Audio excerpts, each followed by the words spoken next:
what we would like to deal with is a couple problem passages, problems for people who are reading along and can't make much sense out of what the Bible says. And of course, that's a problem passage is one way to think of it, but I always think that a problem passage is really hiding something of great value if you can uncover it, if you can unlock its difficulty, if you can see what the Bible is saying, you probably then will understand a lot of other passages much better. So even though it's a problem, if you can't understand it, if you continue to try and you continue to look for resolutions, and you do finally find something that's satisfactory, you really gain so much more for it. It was worth every minute of the time it took to do it. So that's the spirit of it. And I'll just briefly, before we get into what we have prepared, just wanted to get you to turn to that Psalm 51 and just illustrate the point that we're trying to make about this. Psalm 51, verse 5. I'm not at all trying to give you an exposition of Psalm 51. Some of you may very well see that the answer is in expounding the whole of it. I don't have a problem with the whole of it. I had a problem with verse 5, because it said, "Behold, I was shapen in iniquity, and in sin did my mother conceive me."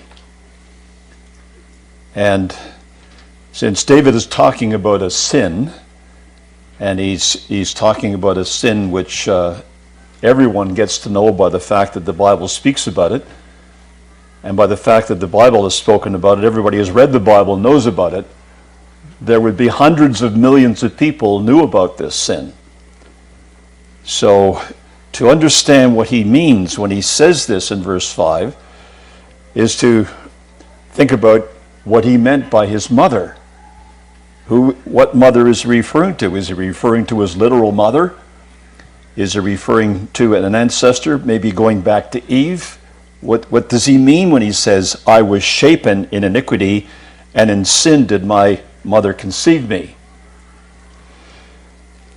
Now there's a companion passage which is only companion in the sense that it has similarities. It's not really a companion passage in the sense that one gives you the answer to the other, but if you were to turn to the Gospel record of John, chapter 8, you find something similar in that Jesus said to the people that he was talking to at this particular time, for the very awkwardness that they were presenting to him in his exposition, he said in verse 44, "You are of your father, the devil, and the lusts of your father ye will do.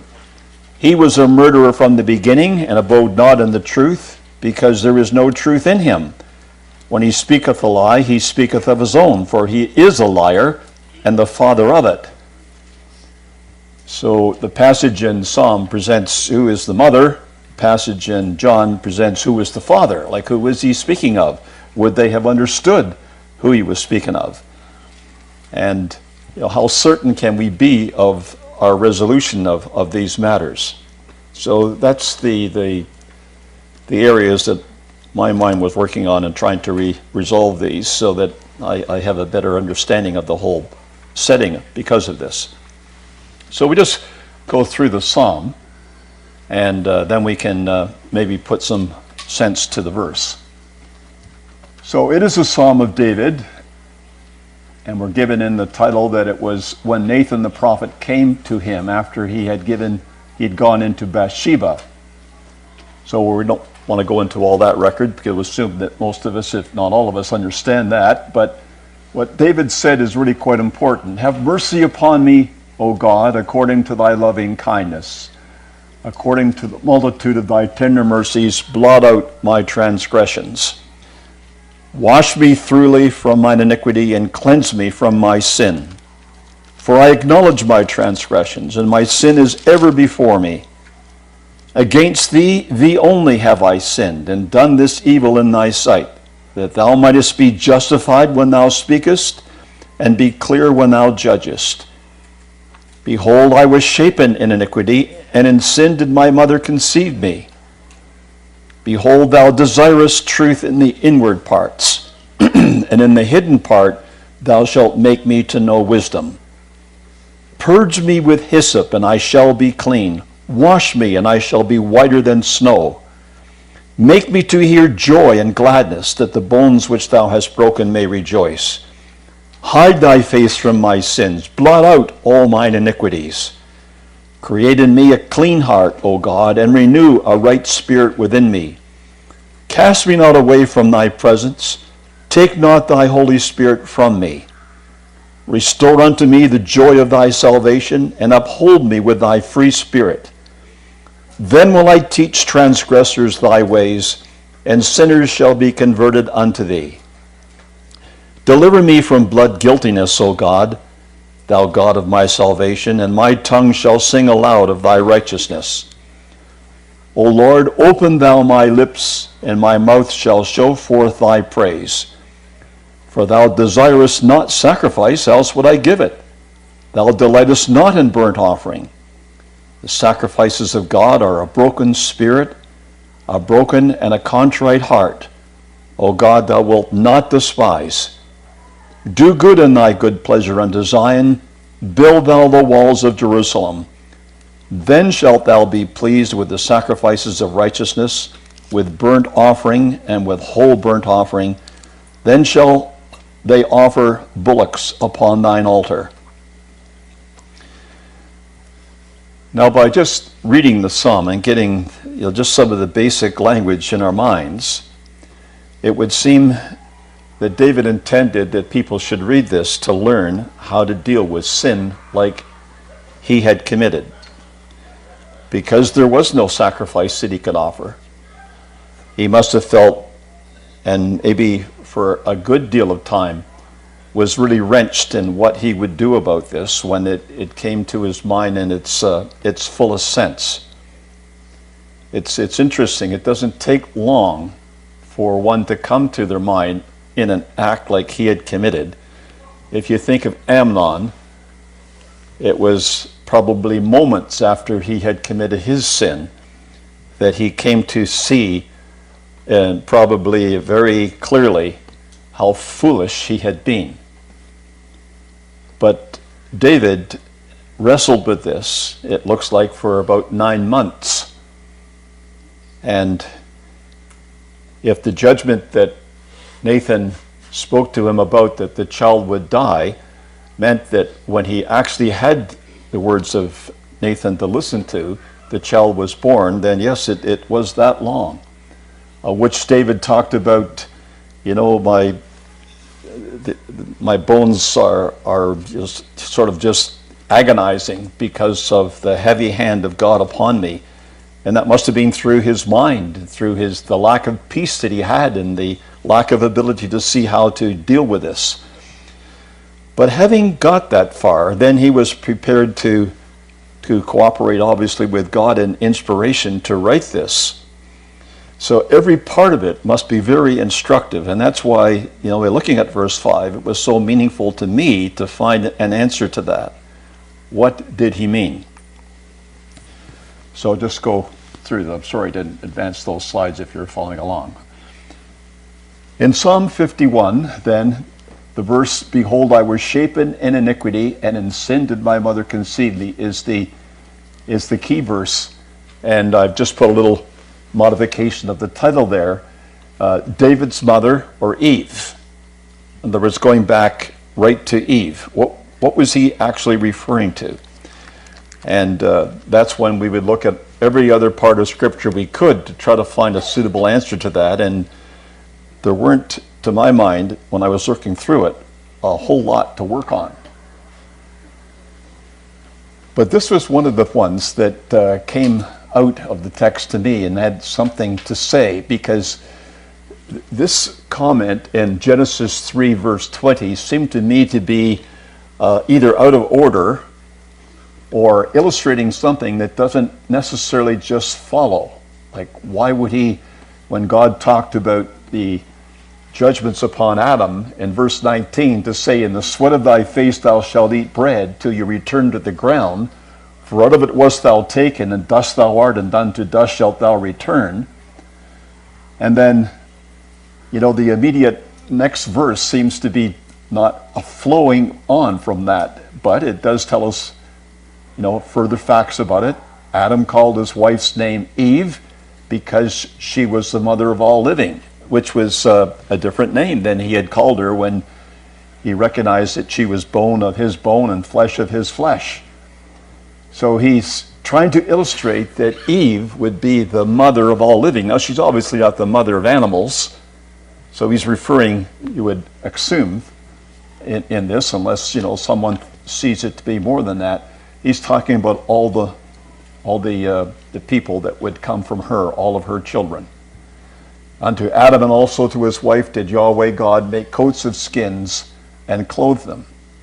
So I always saw that was to be significant, but never could quite figure out just why that verse was there in that location and what the true significance of it was.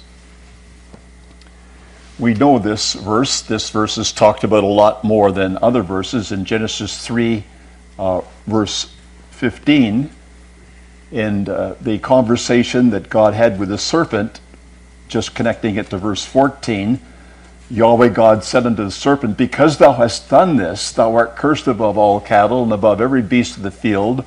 Upon thy belly shalt thou go, dust shalt thou eat all the days of thy life.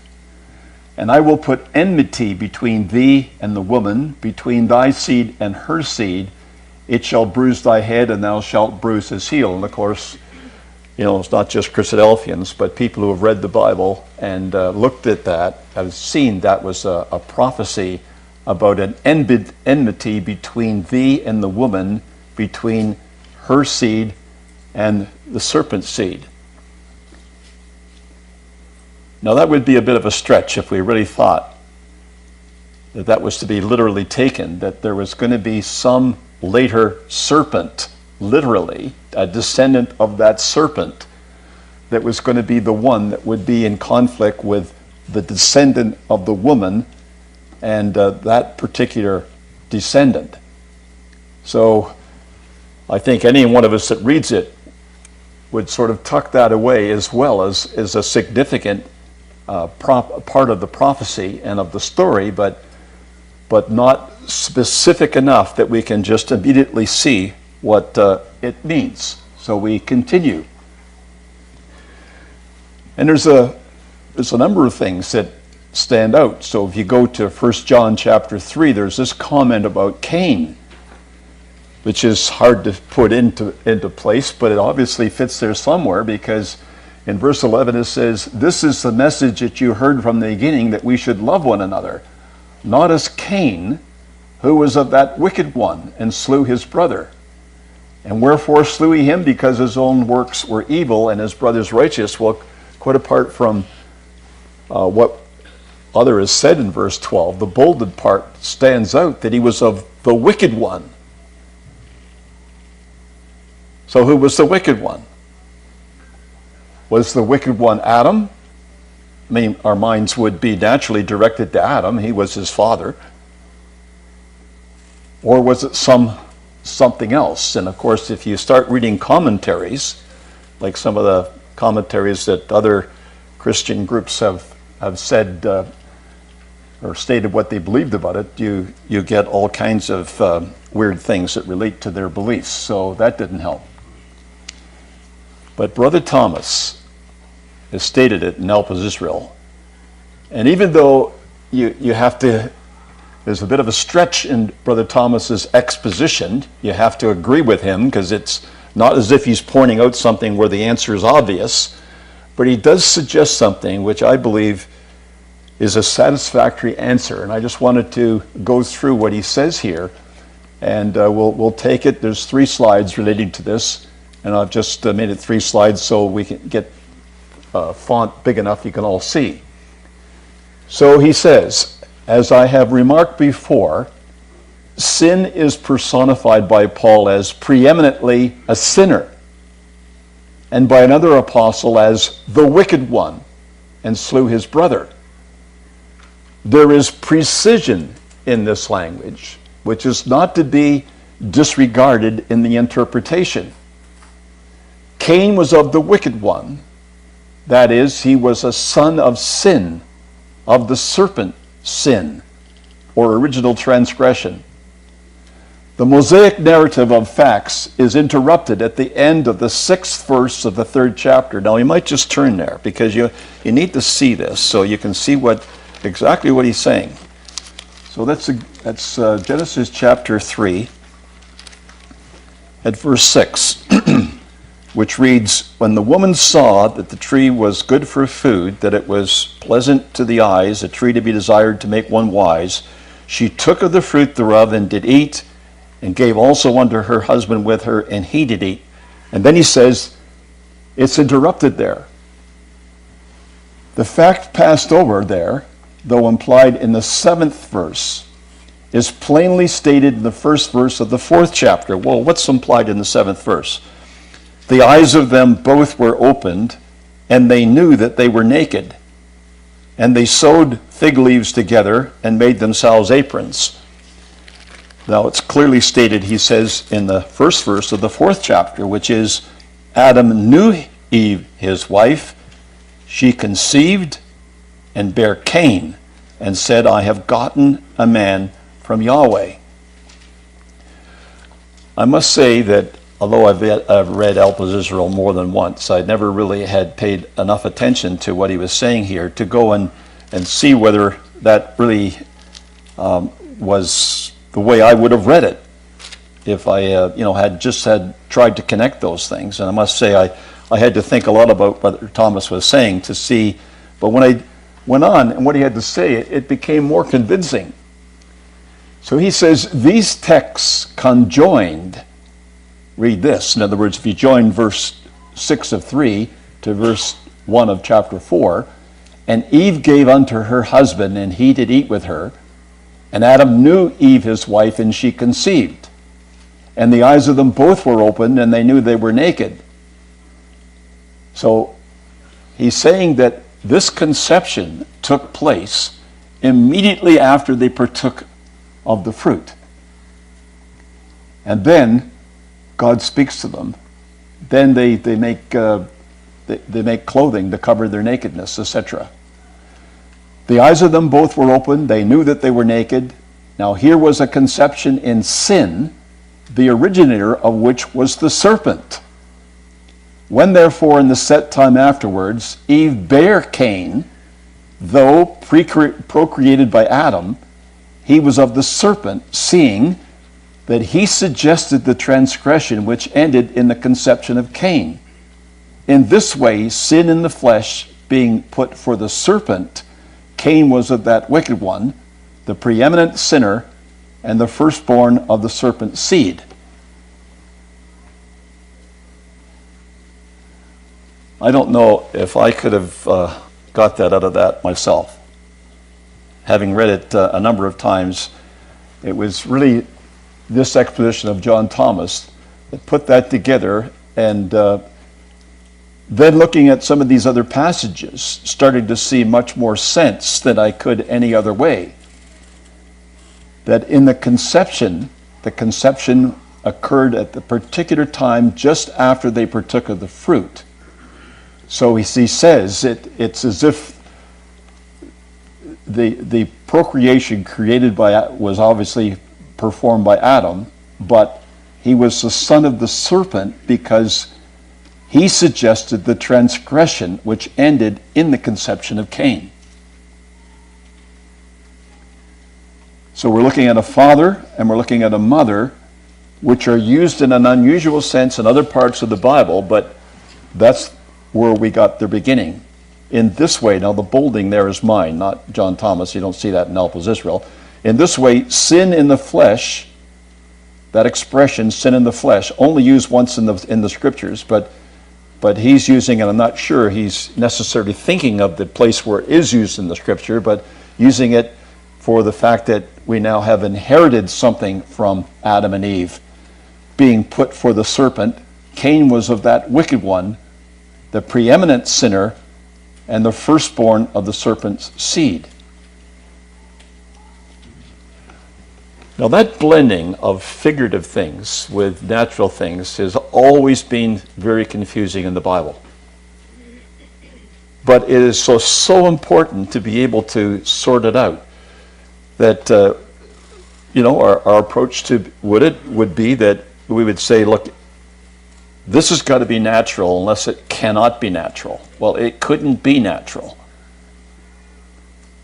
The father of Cain was Adam. But in a figurative sense, the father of Cain was the serpent. That's what he's saying. For people who are used to looking at figures in the Bible and thinking figuratively, that is a really enlightening way to think of it.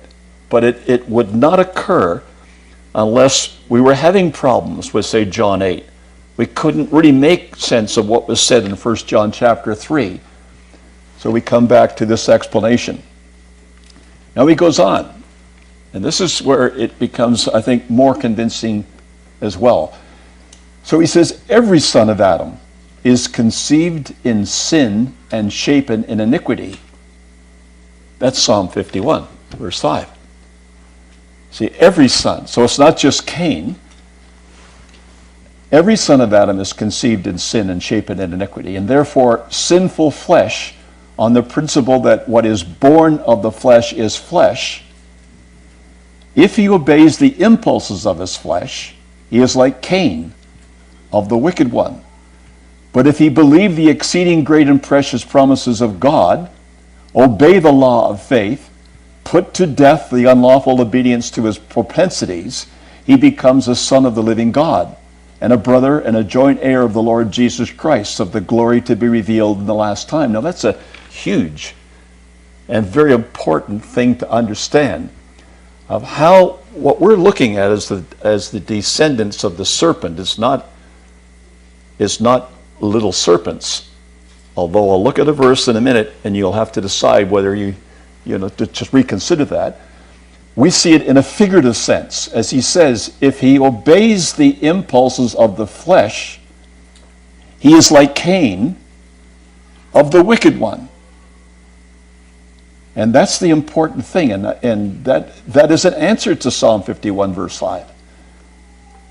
And a far better answer that I was ever able to come up with by searching without knowing that connection or that exposition.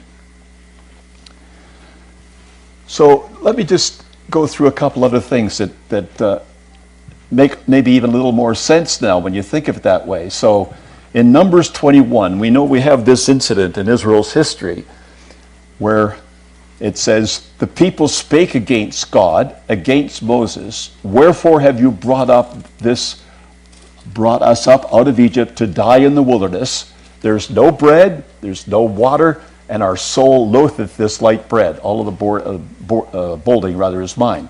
And Yahweh sent fiery serpents among the people, and they bit the people, and much people of Israel died. Now, it's this reoccurrence of serpents. Obviously, this was not just an isolated thing. They just happened to be going through the wilderness and run into serpents. No, it says Yahweh sent the serpents among the people. God was going to teach the people something.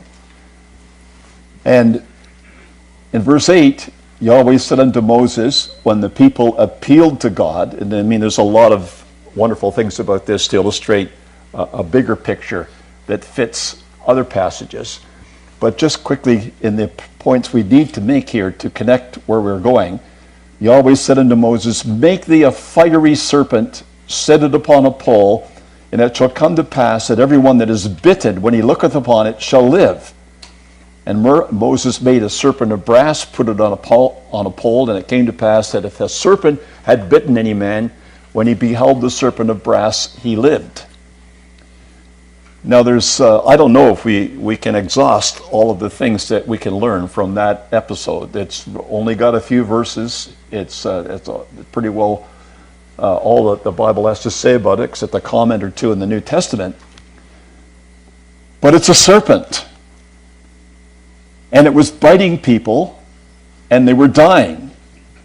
And the people that were being bitten were the people that were complaining about God's way, and were very weak in spirit because they couldn't deal with the hunger and the thirst they had, and they were prepared to say, as far as the man is concerned, our soul loatheth this light bread. The words despised what God had provided and was able to keep the whole nation alive for 40 years. Just imagine if we only had one thing we ate every day, every meal over here. There would be probably a few complaints even here about that. But no, it kept everybody alive and everybody healthy. But this serpent of brass, I often wonder what you think about this. You know how you may have a medical alert bracelet. You may be wearing it. And if you do, you might notice that there would be a serpent wound around a pole. And that's been taken up for centuries of time as some way of healing. I guess it was probably somebody made it up, maybe even knowing this experience, and commented on it. But one of the things that I find faulty with anything I've seen as a representation or a picture that people have of a serpent on a pole is the serpent's always alive, always looking alive. Now that doesn't fit what we're learning about a serpent and what we're supposed to do with the serpent. It would seem to me that, I can't prove this, and it's just my own feelings about it, that if there was a serpent on a pole that was lifted up that people could look on and they could learn something about it, it would be a serpent with its head pierced.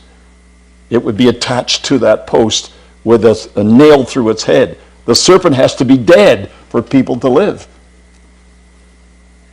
You know, it's interesting that he didn't tell him to take one of those serpents, kill it, and put it on a pole. He said to make it a serpent of brass. So you have to go to something else even before this to see why it would be made of brass, because brass is a symbol of rebellious human nature. So in Numbers 16, verse 38, the censors of these sinners against their own souls, let them make them broad plates for a covering of the altar. For they offered them before Yahweh. Therefore they are hallowed. They shall be a sign unto the children of Israel. And Eleazar the priest took the brazen censers wherewith they were burnt, had offered, and they were made broad plates for a covering of the altar. But they were a symbol of this attitude that people had of standing up against God. And it would seem to me that when the serpent was made out of brass, that people would have understood what it meant, that they had to put to death what it was that was killing them. And what was killing them wasn't really the serpents, it was what those serpents represented, going right back as far as that first serpent that's mentioned. I just find it's fascinating that you meet this again and again in the scriptures. So in Matthew 12, I think there's 3 times that we find this in Matthew, where he speaks of the people of his generation as a generation of vipers. How can you, being evil, speak good things? Now, it is really kind of significant, isn't it, that the people that were of the generation that was going to put him to death were addressed as a generation of vipers. Anybody who knew their Bibles, going back to the promise that was made in Genesis 3, you would think would have made a connection with this. There was supposed to be a seed of the serpent, and there was supposed to be a seed of the woman. If they were thinking of literal serpents, they wouldn't get anywhere with it. But if they thought of the serpents representing rebellious human nature and what Jesus was saying about the generation they lived at, they could make a perfect connection with it. It was people that were in the line of Cain that were born of that evil one, which we know was the words of the serpent, or the serpent, and what he had to say and his advice he had to offer to Eve. So there's a number of connections which make a lot more sense when you see what Brother Thomas was making of that record. So, see, here's the passage that we looked up and started with. So he says in John 8, verse 43, why do you not understand my speech? Even because you cannot hear my word. You are of your father the devil, and the lusts of your father ye will do. He was a murderer from the beginning, and abode not in the truth, because there's no truth in him. When he speaketh a lie, he speaketh of his own, for he is a liar and the father of it. Now, it's very important that we understand that the serpent was a liar. Not all expositions of what happened in Genesis make the serpent a liar. If you've ever heard of an exposition that says that what really the Adam and Eve believed was that Adam and Eve should have died the very day in which they sinned, that exposition does not make the serpent a liar. That makes God the liar. Because they didn't die that day. The serpent would be right. So the only understanding that really matches what is being said here and is consistent with the record is that being the father of the devil, they were the father of this serpent in a figurative sense. He was a murderer from the beginning, because look at the people that have died because of what he said and his advice. He abode not in the truth. Why? Because there's no truth in him. When he speaketh a lie, he speaketh of his own. He's a liar and the father of it. A very, very good symbol for everybody who follows that as a way of life. But it's got to be understood in a figurative sense. And you can see, brothers and sisters, that that's what we have got to do. We've got to see, even though it's difficult to see, and it's a stretch for our understanding, initially maybe, later on it's very consistent with our understanding to see that figurative language explains this far better than a literal language. So when we get into the problem that all of us have, you can see how you can say consistently that our mother did conceive us in sin. Because we all have a carnal mind. We've all got that mind. The carnal mind is hostile to God. It can't be subject to the law of God. Because no way you can make it that way. The only way we can deal with it is to put it to death, destroy it. But we can't convert it. It can't be made subject to the law of the law of God. And it is interesting that when you look at Cain and his life, it seems to be that that's the kind of child he was. You don't see good things about Cain.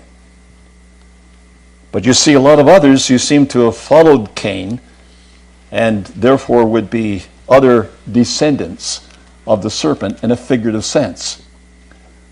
I think that's a very important idea so that in the atonement, in the understanding of what we're dealing with, the body and the proneness we have to sin, is to get that right is really essential in understanding all the other aspects of it.